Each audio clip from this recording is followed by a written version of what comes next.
Bismillahirrahmanirrahim. Di sini saya akan menjelaskan tentang materi living hadis. Secara sederhana, living hadis dapat dimaknai sebagai gejala yang nampak di masyarakat berupa pola-pola perilaku yang bersumber dari hadis Nabi Muhammad SAW. Pola-pola perilaku di sini merupakan bagian dari respon umat Islam dalam interaksi mereka dengan hadis-hadis Nabi. Living sunnah diperkenalkan oleh Fazlur Rahman dimaknai sebagai teladan Nabi Muhammad SAW yang telah diaktualisasikan oleh sahabat dan tabi'in menjadi praktek keseharian mereka. 3 model variasi living hadis. Yang pertama, tradisi tulis. Tradisi tulis biasanya dalam bentuk tulisan yang terpampang di tempat-tempat strategis dan diyakini bahwa isi tulisan berasal dari Nabi. Misalnya tulisan An-Nazafatu minal iman, kebersihan sebagian daripada iman, yang dianggap hadis oleh masyarakat ditujukan agar masyarakat menjaga kebersihan lingkungan.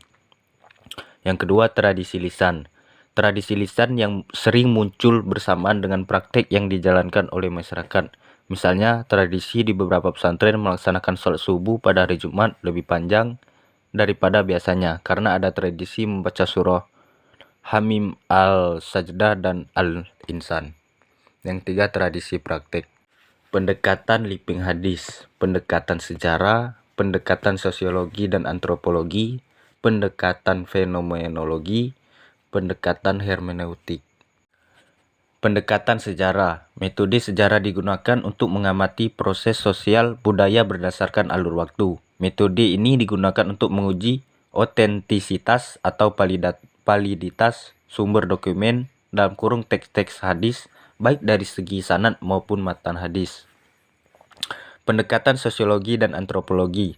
Pendekatan sosiologi mengkaji praktek-praktek keagamaan untuk membuktikan hubungannya dengan interaksi, struktur, ideologi, kelas, dan perbedaan kelompok yang dengan ini semua masyarakat bisa terbentuk.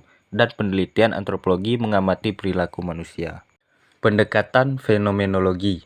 Agama sebagai fenomena kehidupan sebagai sistem sosial budaya. Artinya, mengkaji agama secara filosofis dan teologis, tetapi agama sebagai fenomena empiris yang mendasari setiap fakta religius. Pendekatan hermeneutik.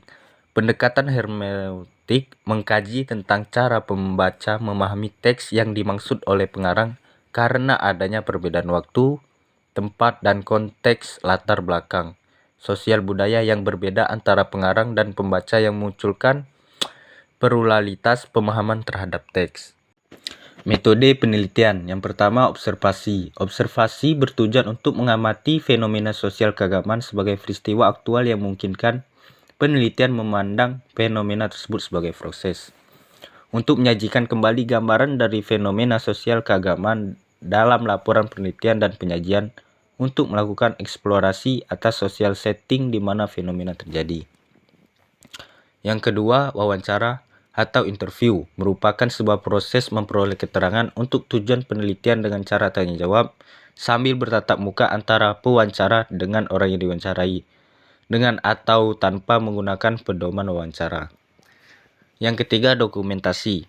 Dokumentasi yaitu metode pengumpulan data dalam penelitian untuk memperoleh data yang bentuknya catatan, transkrip, buku, surat kabar, majalah, dokumen, peraturan, agenda, dan lain sebagainya. Contoh living hadis. Bacaan dalam melaksanakan sholat subuh di hari Jumat. Ada yang baru kini menjadi amalan para imam subuh Masjidil Haram, terutama dalam sholat subuh berjamaah pada hari Jumat. Bukan soal doa kunut atau bacaan basmalah yang dilirihkan, tetapi taman sujud pada rakaat pertama sholat subuh. Oleh karena amalan demikian belum menjadi amalan umum di Indonesia, jemaah umroh dari tanah air biasanya masih terkaget-kaget meski sudah diumumkan sebelum sholat dimulai.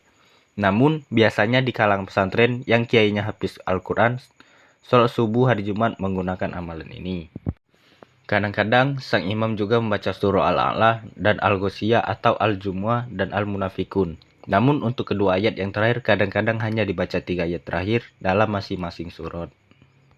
Sebagaimana sabda Nabi Muhammad SAW, yang artinya, sesungguhnya Nabi Muhammad SAW ketika sholat subuh pada hari Jumat membaca ayat Alif Lam Mim Tanzil, Quran Surah Al-Sajdah, dan Hal Ata ala Al-Insan min Al-Dahr, Quran Surah Al-Insan. Adapun untuk sholat Jumat, Nabi Muhammad SAW membaca Quran Surah Al-Jumu'ah dan Al-Munafikun.